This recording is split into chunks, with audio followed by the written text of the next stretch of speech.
بسم الله الرحمن الرحيم.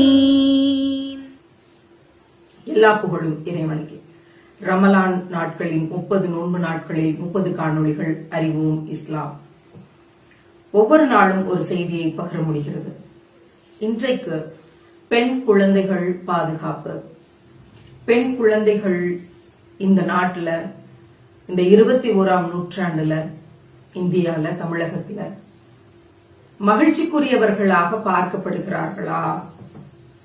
இந்த கேள்வியை முன்வைத்து தொடர் ஆய்வுகள்ல இருக்கிறேன். கடந்த 3 ஆண்டுகளாக வீடு திரும்பாத போராட்டம் என்று அறிவித்துவிட்டு பெண் குழந்தைகளின் பாதுகாப்புக்காக ஓடிக்கொண்டிருக்கிற தளத்தில் ஒரு பக்கம் உடலியல் ரீதியாக பெண் பிள்ளைகளுக்கு பாதுகாப்பு இருக்கா அப்படிங்கிறது கேள்வி.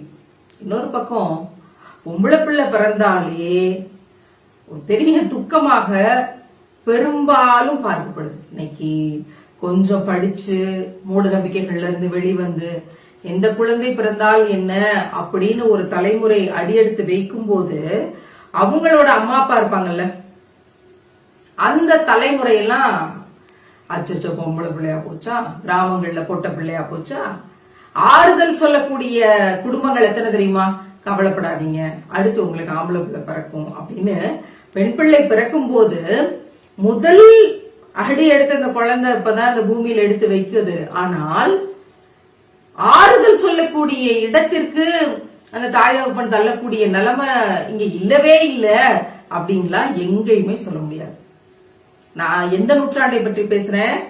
21ஆம் நூற்றாண்டுல டெக்னாலஜி மிகப்பெரிய அளவுல வளர்ந்து நிக்கிற, எதையும் சாதித்து விட முடியும் அறிவியல் வளர்ச்சி, எதையும் சாதித்து விட முடியும் அறிவியல் வளர்ச்சியால் அப்படின்னு இருக்கிற யுகத்துலதான் ஆறுதல் சொல்றாங்க. பொம்பளை பிள்ளை பிறந்துருச்சுன்னு கவலைப்படாதப்பா, அப்புறம் என்ன செய்யறது, இயற்கை அப்படித்தானே கொடுத்திருக்கு, அடுத்து நல்லது நடக்கட்டும் அப்படின்னு சொல்ற கிழவிமார்கள் இல்ல, சக இளைஞர்கள். போன தலைமுறை எப்படி இருக்குங்கிறத நல்லா அப்பட்டமா பார்த்துட்டோம். நபிகள் தன்னுடைய சக தோழர்களோட உட்கார்ந்து பேசிட்டு இருக்காங்க. பெண் குழந்தைகள் பாதுகாப்பை பற்றி பேசிக் கொண்டிருக்கும் போது ஒரு தோழர் சொல்றாரு, என்னுடைய மனைவி நிறைமாத கர்ப்பிணியா இருக்கும் போது அவளை விட்டுட்டு நான் வியாபாரத்துக்காக வெளியூர் செல்ல வேண்டிய சூழ்நிலை. அப்ப நான் சொன்னேன், பொம்பளை பிள்ளை பிறந்தா நீயே புதைச்சிரு.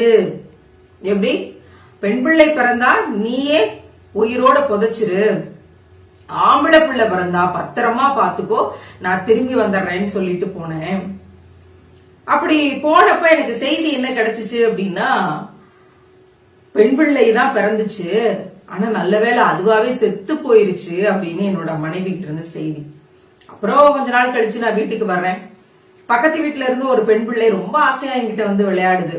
அப்ப எனக்கும் அந்த பிள்ளைக்குமான பாசம் ரொம்ப அதிகரிக்கிறத பார்த்து என்னுடைய மனைவி சொன்னா, அவளுக்கு ஏதாவது சொன்னா நீங்க தாங்கிப்பீங்களா அப்படின்னு கேக்குறா. அதுக்கு இவர் சொல்றாரு, அது எப்படி தாங்கிக்க முடியும், அந்த குழந்தையோட உயிர்ல அப்படின்னு சொல்லி பக்கத்து வீட்டில் இருந்து விளையாட வந்த பெண் பிள்ளையை பற்றி அந்த கணவர் அப்படி சொல்றாரு. அப்போ அந்த மனைவி சொன்னாங்களா, உங்கள்கிட்ட நான் பொய் சொல்லிட்டேன், பிறந்தது பெண் பிள்ளை தான், இது பக்கத்து வீட்டு குழந்தை கிடையாது, நம்முடைய குழந்தை தான், இது பக்கத்து வீட்டு குழந்தை கிடையாது, நம்முடைய குழந்தை தான் அப்படின்னு அந்த தாய் சொல்றாங்க. அப்ப இந்த தகப்பன் என்ன மாதிரி நினைச்சிருந்திருக்கணும்? பக்கத்து வீட்டு பிள்ளைன்னு உரிமையற்ற இடத்துல விளையாண்டுட்டு இருந்தோம் அத்தனை நாள், அது நம்முடைய சொந்த பிள்ளைதான் தெரிஞ்ச உடனேயும் நான் எவ்வளவு சந்தோஷப்பட்டிருக்கணும். அந்த சக தோழர் சொல்றாரு, நான் எவ்வளவு சந்தோஷப்பட்டிருக்கணும். ஆனால் மனதுக்குள்ள இருந்த அறியாமை, இதற்கு முன்பாக எனக்கு கற்பிக்கப்பட்டிருந்த வரலாறு, பெண் பிள்ளை என்றாலே முகமெல்லாம் கருமை நிறைந்த இருள் கவிக்கொள்ளும் அப்படின்னு எனக்கு போதிக்கப்பட்டிருந்தது. இதெல்லாம் சேர்ந்து அந்த பிள்ளையை நான் பாலைவனத்துக்கு அழைச்சிட்டு போக வச்சுச்சு. அங்க போனா அவன் கூட விளையாண்டுகிட்டு சிரிச்சுக்கிட்டு துள்ளி குதிச்சுட்டு தான் வந்துட்டு இருந்தா. ஆனால் நான் அவளை புதைப்பதற்காக குழியை தோண்டிக்கிட்டு இருந்தேன். அவளுக்கு அது தெரியாம அவளும் சேர்ந்து அந்த குழியை தோண்டிட்டு இருந்தா. என்னுடைய தாடியில் ஒட்டி இருக்கிற மணல் துகள்களை தட்டி விட்டு, எப்படி இருக்கு பாத்தீங்களா அப்படின்னு சொல்லி அவற்றையெல்லாம் தட்டி விட்டு சுத்தப்படுத்தினா. ஆனால் அந்த கருணையை கூட உணர முடியாமல் அந்த மழலை பிஞ்சு குழந்தைய அந்த குழியில போட்டு உயிரோட மூடிட்டேன் அப்படின்னு சொல்லி அந்த சக தோழர் சொல்றார். என்ன காரியம் பண்ணிட்டீங்க அப்படின்னு சுத்தி இருக்கவங்க எல்லாம் கேக்குறாங்க. நபிகள் ஓன அழ ஆரம்பிச்சிட்டார். தன்னுடைய தாடியெல்லாம் நனைகிற அளவிற்கு அன்னைக்கு அவ்வளவு அழ ஆரம்பிச்சிட்டாரு. அதுக்கப்புறம் சொல்றாரு, இந்த மூடத்தனத்திலிருந்து இந்த சமூகத்தை நாம் மாற்றி விட்டோம், இனி இந்த அவலம் பெண் பிள்ளைகளுக்கு கிடையாதுன்னு சொல்லி இறைவன் சொன்னதை எடுத்து சொல்றாரு. பெண் பிள்ளைகள் எத்தனை முக்கியமானவர்கள். இது ஏதோ 1400 வருஷத்துக்கு முன்னாடி எங்கேயோ அரபு தேசத்துல எப்பயோ நடந்த கதைன்னு நினைச்சு நம்ம கேட்டுட்டு இருந்தோம்னா நம்ம முட்டாள்கள். 8 மாசத்துக்கு முன்னாடி இருந்த லாக்டவுன்ல புதுக்கோட்டையில 12 வயசு பிள்ளை கொல்லப்படுறா. என்ன அப்படின்னு பார்க்கும்போது பாலியல் வன்முணர்வு செய்தி வருது. அதன் பிறகு விசாரணையில பெத்த பிள்ளையை நரபலி கொடுத்திருக்கிறார்கள் அப்படின்ற அறிக்கை வெளிவருது. 1400 வருஷத்துக்கு முன்னாடி பாலைவனத்துல பெத்த பிள்ளையை உயிரோடு புதைத்த அந்த கொடுமையும் இப்ப 2020ல 21ல பெத்த பிள்ளையை நரபலி கொடுக்கிற கூட்டமும் இருக்கா இல்லையா?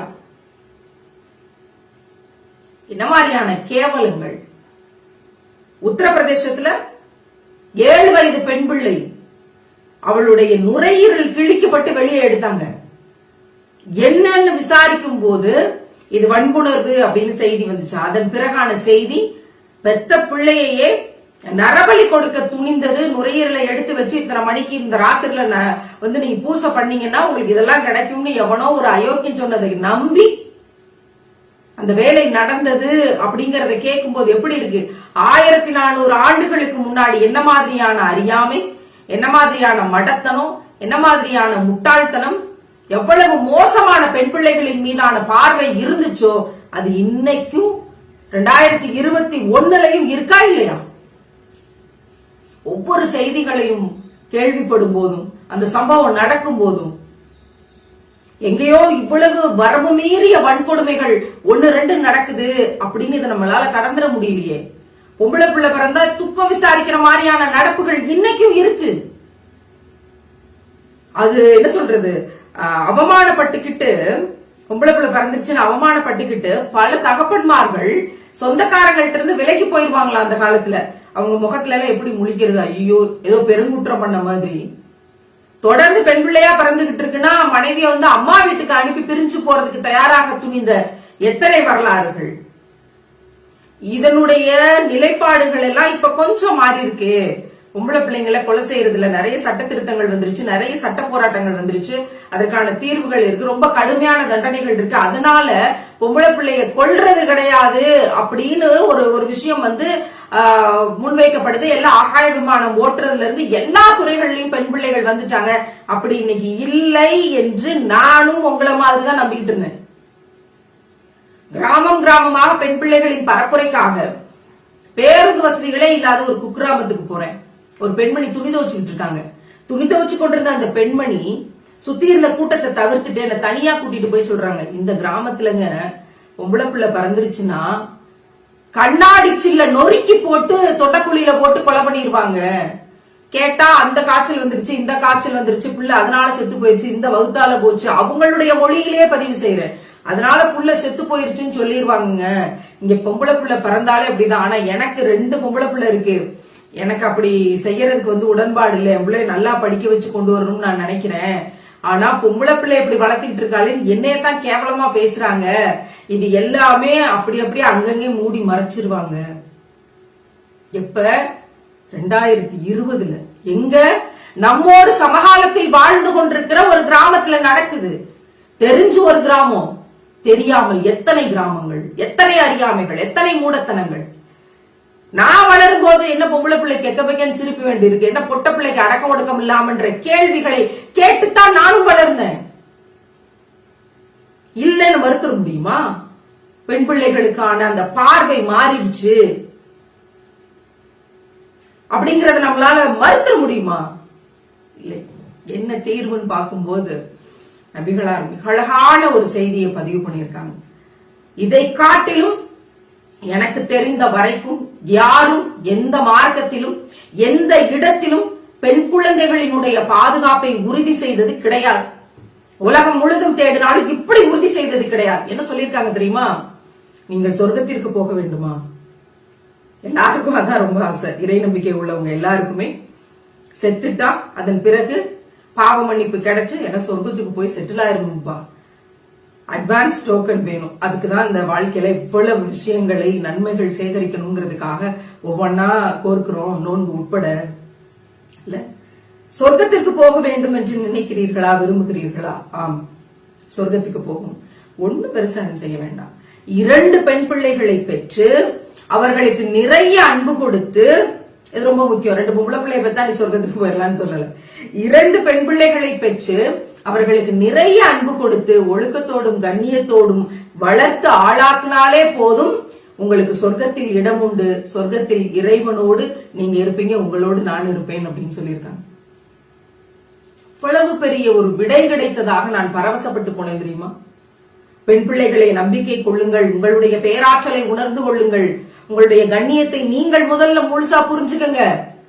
நான் பேராற்றல் மிக்கவள்ங்கிறத நீங்க புரிஞ்சுக்கங்க. அதுக்கப்புறம் சமூகத்தில் இருக்கக்கூடிய கேடுகளை, நோய்களை நம்ம எதிர்த்து போராடுவோம் அப்படின்னு ஒவ்வொரு இடத்திலும் பேசிக் கொண்டிருக்கும் போது சமீபத்தில் எனக்கு கிடைக்க பெற்ற திருக்குரான், நபிகளுடைய மொழி எத்தனை பெரிய ஒரு மகிழ்ச்சியையும் நம்பிக்கையும் உறுதிப்பாட்டையும் கொடுத்திருக்கு தெரியுமா? இந்த பரப்புரையினுடைய நீட்சியாக என் பெண் பிள்ளைகள்கிட்ட போய் சொல்லும் போது திருக்குரான் இறைவசனம் தெரியுமா? ஆமா தெரியும்.